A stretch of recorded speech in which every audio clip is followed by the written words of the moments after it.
नमस्कार दोस्तों, हमारे YouTube चैनल में आपका स्वागत है। यहाँ गोगा जी की कथा को प्रमुख घटनाओं में विभाजित किया गया है ताकि हर भावना और संवाद स्पष्ट रूप से उभर सके। गोगा जी अर्जुन और रचना का सिर लेकर ददरेवा के महलों में आए। उन्हें देखकर लोगों ने कहा कि गोगा जी का निधन हो गया है, पर उनकी माता बाछल जीवित थी। गोगा जी के हाथों में अपने ही शिष्यों का सिर देखकर माता बाछल का क्रोध सीमाहीन हो गया। भोली और निष्कपट मन वाली माता ने क्रोधित होकर कहा, गोगा, तुम अपने ही शिष्यों को मार डालते हो। यहाँ से चले जाओ और मुझे कभी अपनी शक्ल मत दिखाना। माता की आज्ञा से गोगा जी ने उदास मन से ददरेवा को छोड़ने का निश्चय किया।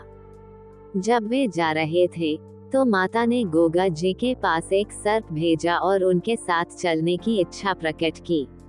इस पर गोगा जी ने कहा, माता, अब मेरे लिए खुद का कोई उद्देश्य नहीं है, तो मैं आपको अपने साथ कहाँ रखूंगा। माता बाछल ने गोगा जी से वचन लिया कि जब वे लौटेंगे तो रानी के साथ ही आएंगे। गोगा जी ने वचन दिया और फिर गोरख टीले की ओर निकल पड़े।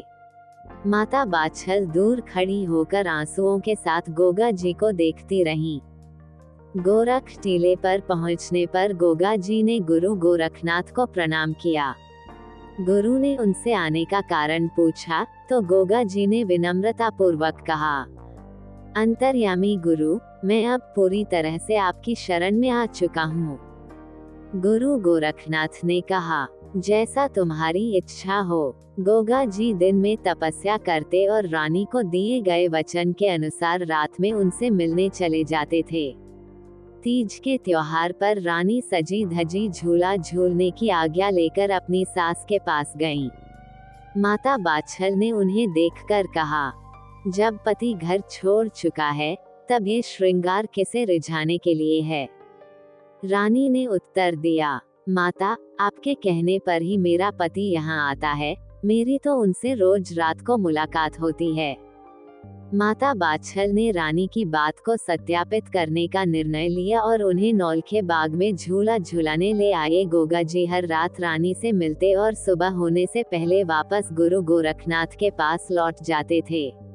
उन्हें हमेशा ये भय रहता कि यदि माता ने उन्हें देख लिया तो वे उनकी आज्ञा का उल्लंघन कर बैठेंगे, परंतु रानी को दिया गया वचन भी निभाना आवश्यक था। गुरु गोरखनाथ ने गोगा जी से कहा, पुत्र, शास्त्रों के अनुसार वचन निभाना एक क्षत्रिय का धर्म है। गोगा जी ने अपनी तपस्या जारी रखी और धीरे धीरे समय बीतता चला गया। समय बीतने के साथ गोगा जी ने गुरु गोरखनाथ की आज्ञा का पालन करते हुए उत्तर दिशा में चलने का निर्णय लिया। उन्होंने रेतीले टीलों के बीच सूर्य देवता की पूजा की। अचानक धरती फटी और गोगा जी अपने नीले घोड़े के साथ पृथ्वी माता की गोद में समा गए। अब भी धरती से उनका आधा भाला और उस पर लहराता ध्वज गोगा जी की उपस्थिति का प्रमाण देता है। समय के साथ गोगा जी के चमत्कारों की गाथाएं फैलती रहीं। गोगा जी के भक्तों ने उन्हें कजली वन और गोरख टीले पर तपस्या करते हुए देखा। ऐसा कहा जाता है कि गोगा जी अपने भक्तों की आस्था का केंद्र बने रहे और राजस्थान में हर जगह गोगा जी के मंदिर स्थापित किए। गोगा जी को हिंदू मुस्लिम दोनों समुदाय के लोग पूजते हैं।